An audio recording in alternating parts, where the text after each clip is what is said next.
वाल्मिक कराडच्या मर्जीतील पोलिसांचे माझ्याकडे पुरावे 17 मार्चला बीड जिल्हा पोलीस अधीक्षकांना पुरावे देणार। कराडच्या मर्जीतील पोलिसांना बीड जिल्ह्याबाहेर पाठवा, तृप्ती देसाईंची मागणी। सारंगी महाजनांच्या परळीतील जमिनीबाबत आज सुनावणी। वाल्मिक कराडच्या सहकार्याच्या माध्यमातून फसवणूक झाल्याचा आरोप। बीडमध्ये आश्रमशाळेतील शिक्षकाची कृष्णा अर्बन बँकेच्या दारात आत्महत्या।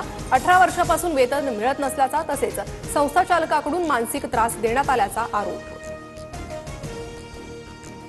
मुंबई सेंट्रल एसटी स्थानकातील काँक्रिटीकरणाचं काम पूर्ण। मुंबई सेंट्रलवरून आता वाहतूक पूर्ववत।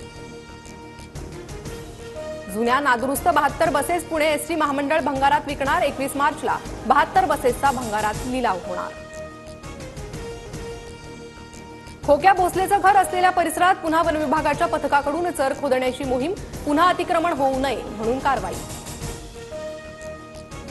बीडमध्ये काही लोकांकडून सत्तेचा गैरवापर, कायदा हातात घेणाऱ्यांवर राज्य सरकारनं कडक कारवाई करावी, शरद पवारांची मागणी।